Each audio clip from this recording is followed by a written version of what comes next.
Realda xəbər axını davam eləyir. Sosial sahə ilə bağlı baş verən mütəmadi dəyişikliklərlə bağlı məlumatlı olmaq istəyirsinizsə, sizi verilişimizi izləməyə dəvət edirik. Odur ki, Obyektiv efirdədir. Dövlət Tibbi Sosial Ekspertiza və Reabilitasiya Agentliyi tərəfindən 2024-cü ildə 47,6 min şəxsə ümumi, 600 şəxsə isə xüsusi səbəbdən olmaqla ümumilikdə 48,2 min şəxsə əlillik təyinatı aparılıb. 2025-ci ilin birinci rübündə isə 11,6 min şəxsə əlillik təyin edilib. Bunlardan 5 mini ilkin, 6,6 mini isə təkrar əlillik təyinatıdır. Qeyd edək ki, əlillik təyinatından sonra e-sistem üzərindən həmin şəxslərə əlilliyə görə sosial ödənişlər proaktiv qaydada təyin edilir. Obyektivin bu həftəyə olan buraxılışında bütün dövrlərdə aktual olan bir məsələni müzakirə edəcəyik. Söhbət əlilliyin qiymətləndirilməsindən gedir. Bu mövzu hər nə qədər çox danışılsa da, amma insanların beynində müəyyən suallar var və əminəm ki, bu verilişimiz həmin insanlar üçün çox faydalı olacaq. Amma gəlin əvvəlcə son günlərin sosial hadisələrini xatırlayaq və görək nələr baş verib. Beləliklə Dost TV-yə bağlanırıq. Həmkarım Əsmər Nəcməddin qızı bu barədə bizə ətraflı məlumatlar verəcək. Əsmər, söz sizindir, buyurun. Salam, hər vaxtınız xeyir olsun Aybəniz. Real TV ilə Dost TV-nin ortaq yayımında xoş gördük hər kəsi. Bəli, son günlər sosial sahədə kifayət qədər mühüm hadisələr baş verib. Elə ilk olaraq başlayaq Prezident İlham Əliyevin 2-ci Dünya müharibəsi iştirakçıları ilə bağlı imzaladığı yeni sərəncamdan. Bu sərəncama əsasən 2-ci Dünya müharibəsi iştirakçılarına 2500 manat, həmçinin müharibə zamanı həlak olmuş və ya sonralar vəfat etmiş döyüşçülərin dul arvadlarına, həmin dövrdə arxa cəbhədə fədakar əməyinə görə orden və medallarla təltif edilmiş şəxslərə 2-ci Dünya müharibəsi illərində döyüş cəbhələrinin arxa hüdudları, yaxud döyüşən donanmaların əməliyyat zonaları daxilində ordunun və donanmanın mənafeyi üçün tapşırıqları yerinə yetirilmiş xüsusi birləşmələrin işçilərinə 2-ci Dünya müharibəsi dövründə Leningrad şəhərinin müdafiəsinə görə müvafiq medal və döyüş nişanı ilə təltif edilmiş şəxslərə, habelə Leningrad şəhərinin mühasirəsi iştirakçılarına 1250 manat məbləğində birdəfəlik maddi yardım veriləcək. Birdəfəlik maddi yardımlar Əmək və Əhalinin Sosial Müdafiəsi Nazirliyi tərəfindən 2-ci Dünya müharibəsi iştirakçılarının və digər müvafiq şəxslərin bank hesablarına köçürüləcək. Daha ətraflı məlumat üçün sosial.gov.az saytına daxil olub tanış ola bilərsiniz. Azərbaycan və Sloveniya arasında iqtisadi əməkdaşlıq üzrə birgə işçi qrupunun ilk iclası keçirilib. Əmək və Əhalinin Sosial Müdafiəsi naziri Anar Əliyev iki ölkə arasında ötən dövrdə müxtəlif sahələr üzrə əməkdaşlığa dair 12 sənəd imzalandığını, parlamentlər arası dialoq üzrə işçi qrupların münasibətlərimizin inkişafında mühüm rolunu qeyd edib. Birgə işçi qrupunun Azərbaycan və Sloveniya tərəfindən həmsədrləri Azərbaycanın Maliyyə Nazirinin birinci müavini Anar Kərimov və Sloveniyanın İqtisadiyyat, Turizm və İdman Nazirliyinin baş katibi Mitya Blaganya iclasın yekunlarına dair protokolu imzalayıblar. Nazirlik yanında İctimai Şuranın yeni tərkibinin müəyyən olunması üçün seçki keçirilib. Səsvermədə iştirak üçün qeydiyyata alınmış 89 nəfər qeyri-hökumət təşkilatı və media nümayəndəsinin iştirakı ilə keçirilən seçkidə 9 nəfər olmaqla İctimai Şuranın yeni tərkibi müəyyənləşib. Ölkəmizdə səfərdə olan Türkiyə Respublikasının Ailə və Sosial Xidmətlər Nazirinin müavini Sevim Sayım Madakın rəhbərlik etdiyi nümayəndə heyəti 5 sayılı DOS mərkəzində olub. Qonaqlar həmçinin Nazirliyin Protez Ortopedik İstehsalat Mərkəzi, Bakı Reabilitasiya Mərkəzi və 1 sayılı 18 yaşınadək əlilliyi müəyyən edilmiş şəxslər üçün sosial xidmət müəssisəsi ilə də tanış olublar. Dövlət Məşğulluq Agentliyi tərəfindən Füzuli və Cəbrayıl rayonlarında özünü məşğulluq proqramına cəlb olunan bir qrup sakinə seçdikləri biznes istiqamətləri üzrə avadanlıqlar təqdim edilib. Böyük qayıdış proqramı çərçivəsində doğma yurdlarına köçürülən sakinlərdən özünü məşğulluq proqramı vasitəsilə kiçik təsərrüfatlarını quranların sayı artıq 262 nəfərə çatıb. Belə hörmətli tamaşaçılar, Dost TV-nin təqdimatında son günlərin əsas sosial hadisələri ilə tanış oldunuz. İndi isə sözü yenidən həmkarıma ötürürəm. Buyurun Aybəniz, söz sizdədir. Ətraflı məlumatlar üçün təşəkkür edirik dostlar. Biz isə Realın studiyasında öz işimizi davam etdiririk və artıq qonağımız da gəlib. Beləliklə, Dövlət Tibbi Sosial Ekspertiza və Reabilitasiya Agentliyinin Daxili Nəzarət, Audit, Monitorinq və Təhlil Departamentinin müdürü Rahim Hüseynov artıq bizimlədir. Xoş gəlmisiniz. Salam, təşəkkür edirəm. Rahim müəllim, bilirsiniz ki, bədbəxt hadisələrdən sığortalanmamışıq və buna görə də əlillik məsələsi daim aktualdır bütün dövrlərdə. Ona görə də istəyirəm gəlin bir başlayaq. Əlilliyin qiymətləndirilməsi ilə bağlı birinci mərhələdən sonuncu mərhələyədək proses necə gedir? İlk öncə dəvətiniz üçün təşəkkür edirəm. Bundan əlavə, vətəndaşlarımızı maraqlandıran sualların cavablandırılmasında göstərmiş olduğunuz dəstəyə görə sizə və rəhbərinizə öz minnətdarlığımı bildirmək istəyirəm. Bəli, bugünkü gündə bu mövzu çox aktual bir mövzudur və təəssüflər olsun ki, bəzi vətəndaşlarımızın xəstəlikləri 50 səviyyəsinə qədər gəlib çata bilir. Belə olduğu halda vətəndaşlarımız xəstəliklərinin 50 səviyyəsində olub-olmamasını müəyyən etmək məqsədi ilə ilk növbədə qeydiyyatda olduqları xəstəxana və poliklinikalara müraciət etməlidirlər və orada yaradılmış komissiyalarda, xüsusi komissiyalarda qeydiyyatdan keçirlər, müayinələrdən keçirlər və müayinə nəticəsində Nazirlər Kabinetinin 12 nömrəli qərarına əsasən 50 səviyyəsində görüldüyü halda Forma 88 dediyimiz bir elektron sənəd rəsmiləşdirilir və bu elektron sənəd daha sonra isə Əmək və Əhalinin Sosial Müdafiəsi Nazirliyinin elektron reyestrinə daxil olur. Forma 88 dediyimiz elektron sənəd vətəndaşa aid olan bütün məlumatlar gizlədildikdən sonra ki, yalnız içərisində qalan məlumatlar əsasında tibbi qiymətləndirmə məqsədi ilə həkim ekspertlər tərəfindən yoxlanılır və Forma 88 dediyimiz sənədin içərisində yazılan bütün məlumatlar öz əksini tapdığı halda, həqiqətən uyğun olduğu halda orada həkim ekspertlərin, laboratoriya nəticələrinin hər biri əlilliyin qiymətləndirməsi haqqında Nazirlər Kabinetinin 187 nömrəli qərarı var və bu qərarlarda göstərilən meyarlara uyğunluq təşkil etdiyi halda vətəndaşlarımıza elektron qaydada təyinat aparılır. Əlilliyin qiymətləndirilməsi ilə bağlı müraciət edən şəxslər içərisində müxtəlif kateqoriyalı insanlar var. Amma nədənsə mənə elə gəlir ki, onların içərisində sosial durumu nisbətən aşağı olan insanlar daha çox üstünlük təşkil edir. Bəlkə də yanılıram. Və onu da çox yaxşı bilirəm və razıyam ki, əlilliyin qiymətləndirilməsi sosial durum deyil, tibbi duruma əsasən aparılır. Belə olduğu halda, amma nəzərə alaq ki, həmçinin insanların müxtəlif qayğıları, maddi durumları və s. kimi faktlar var. Subyektiv yanaşmanın qarşısını necə alırsınız əlilliyin qiymətləndirilməsində?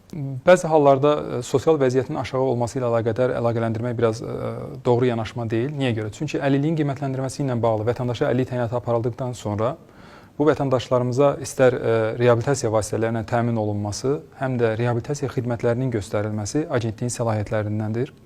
Və belə olan halda sosial məsələlər deyil artıq bunlar, yəni maddiyyata bağlı olan məsələ deyil. Əlillik təyin olunmuş vətəndaşlara digər tərəfdən də başqa xidmətlər göstərilir ki, reabilitasiya olunsun və yaxud da reabilitasiya vasitəsilə təmin olunsun. Şəffaflığın təmin edilməsi məqsədi ilə isə Forma 88 dediyimiz sənəd reyestrə daxil olduqdan sonra burada artıq vətəndaşa aid olan bütün məlumatlar hər biri gizlədilir.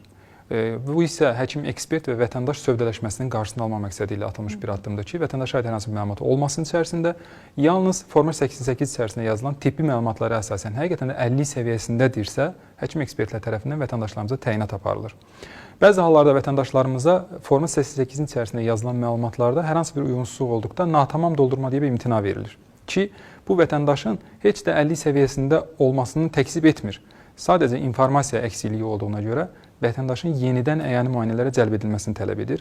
Belə olanda vətəndaşlarımız istər agentliyin rəsmi səhifəsində qeyd olunmuş onlayn növbə hissəsi var. Oradan onlayn növbə götürərək agentliyə yaxınlaşaraq əyani müayinələrdə iştirak edə bilərlər və yaxud da ölkə üzrə dost xidmətləri mərkəzlərində yerləşdirilmiş komissiyalarımız var. Bu komissiyalarda iştirak etməklə yenidən əlilliklərin qiymətləndirilməsinə yenidən baxıla bilər və belə olan halda əgər vətəndaş həqiqətən də xəstəliyi əlillik səviyyəsindədirsə, aktlaşdırılır və vətəndaşlarımıza əlillik təyinatı aparılır. Rəhmən, biz biraz sonra davam edəcəyik. İndi icazənizlə tamaşaçılarımıza bir sujetimiz var. Onu təqdim etmək istəyirik. Qısa bir məlumat verim. Beləliklə, mayın 1-dən etibarən xəstəlik vərəqələri artıq elektronlaşdırılır. Necə olacaq? İndi sujetdən biləcəyik. Mayın 1-dən etibarən xəstəlik vərəqələrini artıq onlayn formada əldə edəcəyik. Beləliklə, tibb müəssisəsinə yaxınlaşmağa ehtiyac qalmadan bütün məlumatlar tibb müəssisəsi tərəfindən vahid sistemə yerləşdiriləcək. İşə götürənlər isə həmin sistem vasitəsilə bütün məlumatları əldə edə biləcəklər. Əsas üstünlüyü ondan ibarətdir ki, həkim məsləhət komissiyaları xəstəlik vərəqəsini artıq elektron formada hazırlayaraq onu elektron formada təsdiq edəcəkdir və həmin məlumat Səhiyyə Nazirliyinin elektron sistemləri tərəfindən Əmək və Ailə Sosial Müdafiə Nazirliyinin mərkəzləşmiş elektron informasiya sisteminin əmək və məşğulluq alt sisteminə ötürüləcəkdir. Artıq işə götürəndə və müavinəti təyin edən Dövlət Sosial Müdafiə Fondu da əmasda xəstəlik vərəqəsini görəcəklər və xəstəlik vərəqəsini artıq elektron qaydada görəndən sonra işə götürən sığorta olan gəlirlər barədə məlumatlar daxil edəcək və Dövlət Sosial Müdafiə Fondunun aidiyyət mərkəzi filialı tərəfindən müavinətin ödənilməsi həyata keçiriləcəkdir. Xəstəlik vərəqələrinin elektronlaşmasından mayın 1-dən sonra xəstəxanaya yaxınlaşmış sığorta olunan həmən tarixdən əvvəlki tarixi xəstəlik vərəqəsi əldə edə bilməyəcəkdir. Bu, həm işə götürənlər üçün, həm sığorta edənlər üçün, həm də Dövlət Sosial Müdafiə Fondu üçün üstünlükdür ki, artıq əvvəllər yaranmış sui-istifadə hallarının qarşısı alınacaqdır. Qeyd edək ki, xəstəlik vərəqələrinin elektronlaşdırılması ilə bağlı yekunda vətəndaşa elektron formada məlumat göndəriləcək. Bununla belə, həmçinin tibb müəssisəsinə yaxınlaşaraq həmin sənədi kağız formasında əldə etmək də mümkündür. Davam edirik. Rahim müəllim, verdiyiniz qərardan narazı qalan və yaxud da ki, etiraz edən şəxslər olarsa, onlarla necə ünsiyyət qurursunuz? Və nə zaman onların müraciətinə bir daha baxmaq ehtiyacı yaranır? Vətəndaşlar haqqında verilmiş qərarlardan etiraz etmək və yaxud da onlardan narazı olmaq vətəndaşların haqqı və hüququdur.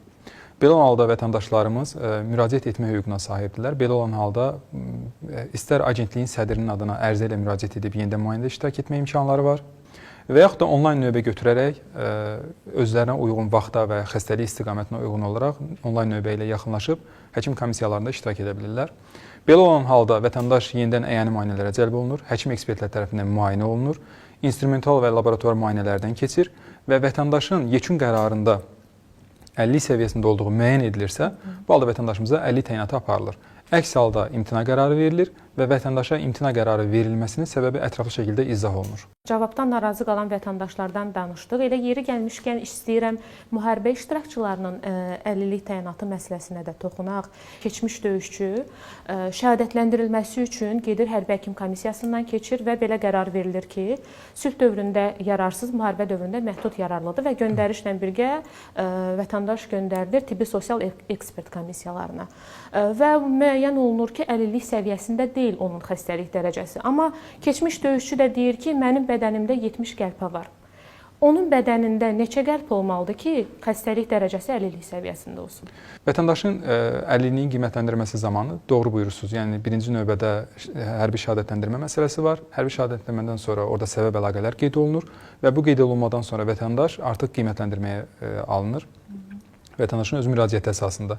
Və 50-liyin qiymətləndirməsi 182 nömrəli qərarla tənzimlənir. Əgər vətəndaş həqiqətən də 50 səviyyəsində görülürsə, bu halda təkcə onun xəstəliyinə deyil, həyat fəaliyyətinin kateqoriyasının məhdudlaşmasına da baxılır və əgər hər hansı bir uyğunsuzluq yoxdursa ki, vətəndaşın mövcud vəziyyətdə xəstəliyi 50 təyinatına əsas vermirsə, bu halda vətəndaşlarımıza və hərbiçilərimizə 50 təyinatı aparılmır.